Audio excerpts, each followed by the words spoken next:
तो चलिए दोस्तों, आज हम लोग फिर से एक बार सॉल्व कर लेते हैं रीजनिंग यानी तर्क शक्ति से कुछ महत्वपूर्ण प्रश्नों को इस वीडियो में।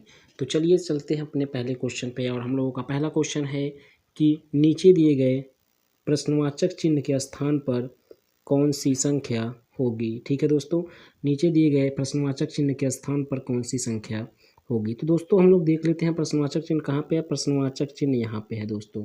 ठीक है, यहाँ पे है प्रश्नवाचक चिन्ह। तो प्रश्नवाचक चिन्ह के स्थान पे बताना है कि कौन सी संख्या आने वाली है ऑप्शन से। ऑप्शन आपके पास दिखाई दे रहे हैं दोस्तों। तो चलिए हम लोग करते हैं कुछ यहाँ पे कैलकुलेशन या कुछ दिमाग लगाने का प्रयास। तो हम लोग देखेंगे, तो अगर हम लोग फर्स्ट कॉलम देखें तो ये है। ठीक है, जहाँ पे आपको दिखाई दे रहा है 7, 5, 2 एंड 33। तो अगर देखा जाए तो 7 छोटा अंक है। ठीक है, 33 के कंपेयर 5 भी छोटा है, 2 भी छोटा है। इसका मतलब इन तीनों से यानी 7, 5 एंड 2 से हम लोग कुछ निष्कर्ष निकालेंगे जो कि 33 के इक्वल होना चाहिए। ठीक है, यानी हम जोड़ करें, गुणा करें, घटाना करें या भाग करें, मतलब कोई भी आप करिए, जोड़ घटाना गुणा भाग कुछ भी करिए, बट 33 के इक्वल लाना है, बराबर लाना है दोस्तों। तो चलिए हम लोग करते हैं कुछ यहाँ पे कैलकुलेशन। 7, 5 और 2 इनके साथ कुछ कैलकुलेशन करके 33 लाएंगे। रीज़न यहाँ पे यही है दोस्तों, क्योंकि 33 यहाँ सबसे बड़ा है फर्स्ट कॉलम में। ठीक है दोस्तों, तो अगर हम लोग देखें तो पहला आपका जो अंक है वो है 7। ठीक है, कितना है दोस्तों 7। ठीक है, और दूसरा है 5। तो अगर 7 का मल्टीप्लाई 5 के साथ कर दिया जाए तो आप कितना प्राप्त कर लेंगे। 7 मल्टीप्लाई 5 यानी 7 का गुना 5 के साथ, तो कितना हो जाएगा 35। लेकिन हमको रिजल्ट कितना लाना है, दैट इज़ द 33। ये आपके पास 33 है। ठीक है दोस्तों, 33 है। तो 33 जबकि हम गुणा किए तो कितना आ गया 35। ठीक है दोस्तों, तो यहाँ पे हम लोग क्या करेंगे, 35 में से ये जो 2 आपको दिखाई दे रहा है ये घटा देंगे, तो कितना मिल जाएगा 33। तो कितना मिल गया 33। ठीक है दोस्तों, क्या किया गया है एक बार नियम में देख लीजिए क्या किया गया है। सबसे पहले यहाँ पे हम लोग किए हैं 7 का गुणा 5 के साथ। ठीक है, उसके बाद इस 2 को घटा लिया गया है। तो जो प्रोसेस हमने फर्स्ट कॉलम में अप्लाई किए हैं वही प्रोसेस सेकंड में भी होगा, और अगर दोनों मैच करेगा तभी हम लोगों का जो नियम है वो सही माना जाएगा दोस्तों। तो चलिए हम लोग इसमें भी वही नियम अप्लाई कर देते हैं दोस्तों। देखिए यहाँ पे है 3 और यहाँ पे है 6। तो यहाँ पे 7 और 5 का गुणा हुआ था ना, तो उसी प्रकार यहाँ भी 3 और 6 का गुणा ही होगा।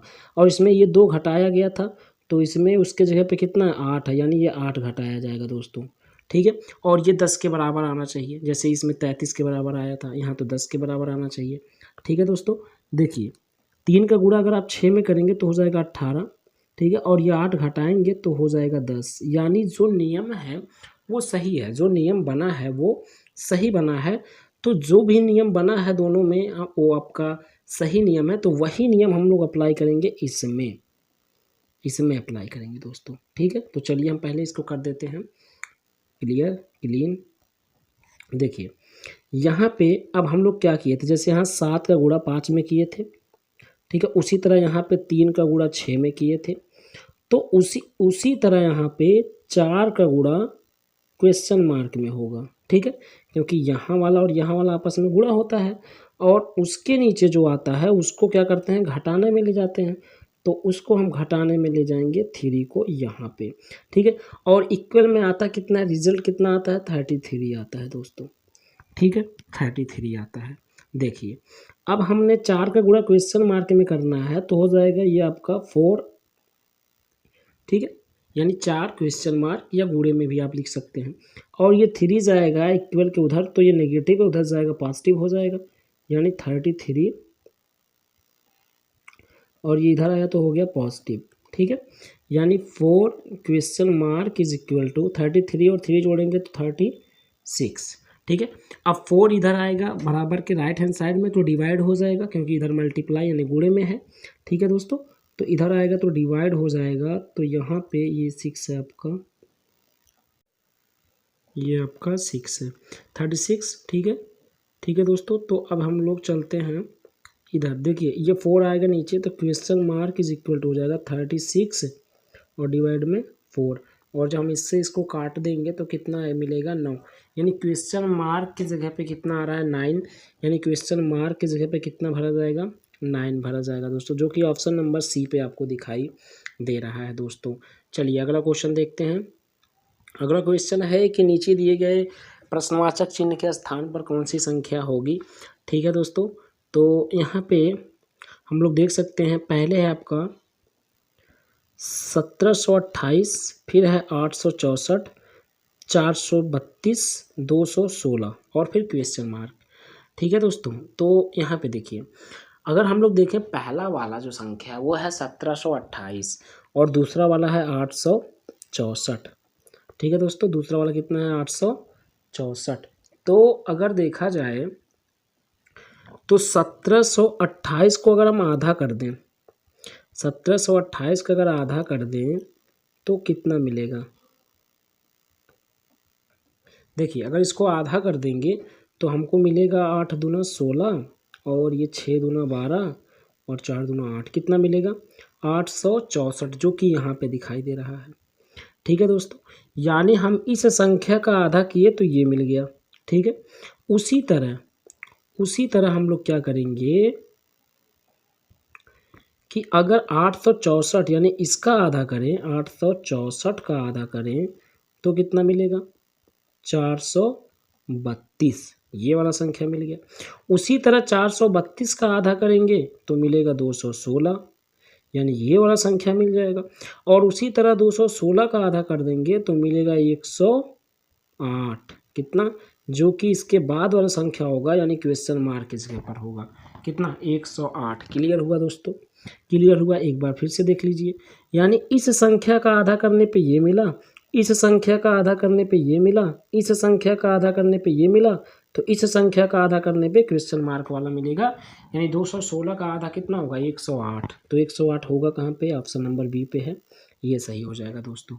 ठीक है, चलिए अगला देखिए दोस्तों, यहाँ पे है फादर शब्द में कौन सा अक्षर उसी स्थान पर है जिस पर वह वर्णमाला क्रम में है। तो अगर देखा जाए तो यहाँ पे एफ है, एफ आपका यहाँ पहले नंबर पे है, लेकिन वर्णमाला क्रम में ये 6वें नंबर पे आता है, तो एफ तो नहीं सही होगा। ये बताना है कि यहाँ पे जो क्रम है वही वर्णमाला क्रम में भी हो, तो एफ यहाँ तो पहले नंबर पे दिखाई दे रहा है, लेकिन वर्णमाला क्रम में कितने नंबर पे आता है 6वें नंबर पे आता है, तो ये एफ तो नहीं सही होगा। ए देखिए, ए यहाँ पे दूसरे नंबर पे है और वर्णमाला क्रम में, ठीक है, वर्णमाला में कहाँ पे आता है पहले पे आता है, तो ए भी नहीं सही होगा दोस्तों। टी देखिए, टी यहाँ पे तीसरे नंबर पे है और वर्णमाला में कहाँ आता है 20वें नंबर पे आता है, तो ये भी गलत हो गया। एच देखिए, एच यहाँ चौथे नंबर पे है और वर्णमाला क्रम में 8वें नंबर पे आता है, तो ये भी गलत है। ठीक है, ई देखिए, ई यहाँ पे 5वें नंबर पे है, देखिए ई यहाँ पे 5वें नंबर पे है और वर्णमाला क्रम में भी 5वें नंबर पर ही आता है, तो ये आपका सही होगा। यहाँ भी 5वें नंबर पे है, फादर में भी, और वर्णमाला क्रम में भी 5वें पे आता है, A B C D E 5वें नंबर पे। ठीक है दोस्तों, तो यहाँ पे सही कौन सा हुआ, ऑप्शन नंबर डी। कौन सा, ऑप्शन नंबर डी आपका सही है, ये वाला ऑप्शन नंबर डी। ठीक है दोस्तों, चलिए अगला क्वेश्चन देखते हैं। यहाँ पे नीचे दिए गए प्रश्नवाचक चिन्ह के स्थान पर कौन सी आकृति आएगी। ठीक है, तो देख लीजिए प्रश्नवाचक चिन्ह है कहाँ, यहाँ पे है। ठीक है दोस्तों, प्रश्नवाचक चिन्ह कहाँ पे है, यहाँ पे है। तो ये एनालॉजी से क्वेश्चन है, जैसे इस वाले आकृति का संबंध इससे है। ठीक है दोस्तों, इस वाले आकृति का संबंध इससे है, तो उसी प्रकार बताना है कि इसका संबंध किससे इससे होगा। ठीक है दोस्तों, तो किस प्रकार होगा ये बताना है। तो देखिए इसका संबंध इससे है, ठीक है, तो यहाँ देखिए, यहाँ पे एक बॉक्स में 2 गोले बनाए गए हैं और ये दोनों गोले आपस से दूर हैं। ठीक है, लेकिन जिससे संबंध है वो उसी बॉक्स में ये दोनों गोलों को ओवरलैप कर दिया गया है। ठीक है, ओवरलैप कर दिया गया है। ठीक है दोस्तों, ओवरलैप कर दिया गया है, यानी इस वाले बॉक्स का जो 2 गोले हैं उसका जिससे संबंध है उसमें ओवरलैप कर दिया गया है। तो उसी तरह इसमें भी जो बॉक्स में है दोनों के दोनों चित्र, उसको इसमें ओवरलैप कर दिया जाएगा, मतलब एक दूसरे को काटेंगे। ठीक है, तो एक दूसरे को काटता हुआ ऐसा दोनों चित्र कहाँ पे दिखाई दे रहा है? देखिए यहाँ पे ये दोनों चित्र काट नहीं रहे हैं। ठीक है, तो ये तो सही होगा नहीं। यहाँ पे एक आपका इस तरह का है और दूसरा गोला है, तो ये नहीं सही होगा। दोनों का दोनों चित्र ऐसा ही होना चाहिए, आकृति वैसा ही बना होना चाहिए, तो ये भी आपका गलत हो गया। यहाँ भी एक उस तरह का है, दूसरा गोला है, तो ये भी गलत हो गया। यहाँ पे दोनों उसी तरह के हैं और एक दूसरे को काट भी रहे हैं, तो ऑप्शन नंबर डी आपका सही हो जाएगा दोस्तों। ठीक है, ऑप्शन नंबर डी आपका सही हो जाएगा, ये वाला। ठीक है दोस्तों, चलिए अगला क्वेश्चन देखते हैं। यहाँ पे है कि इसका संबंध किससे है? इससे है। ठीक है दोस्तों, तो उसी प्रकार इसका संबंध क्वेश्चन मार्क से है, तो क्वेश्चन मार्क की जगह पे क्या आएगा वो बताना है दोस्तों। चलिए देखिए, यहाँ पे एक गोले नुमा आकृति में 2 प्लस के चिन्ह हैं। ठीक है, और उसका जिसके साथ संबंध है, इसके साथ संबंध है, तो उसका जिसके साथ संबंध है उसमें उसी गोले में एक प्लस के चिन्ह को बढ़ा दिया गया है। मतलब इसमें 2 था तो इसमें 3 कर दिया गया है। तो वही प्रोसेस हम लोग अपनाएंगे उसके बाद वाले में। तो यहाँ पे गोले में 4 प्लस के चिन्ह हैं, तो यहाँ पे जो आएगा वो गोले के अंदर 5 प्लस के चिन्ह आएंगे। तो 5 प्लस के चिन्ह आने चाहिए, 1 प्लस का चिन्ह बढ़ाना होगा। तो 5 प्लस के चिन्ह कहाँ पे आपको दिखाई दे रहे हैं? ऑप्शन नंबर बी पे दिखाई दे रहा है दोस्तों। कहाँ पे? ऑप्शन नंबर बी पर। तो ये वाला ऑप्शन आपका सही हो जाएगा दोस्तों। तो ये थे कुछ आज के महत्वपूर्ण क्वेश्चन। फिर मिलेंगे अगले वीडियो में, तब तक के लिए धन्यवाद। Thank you very much.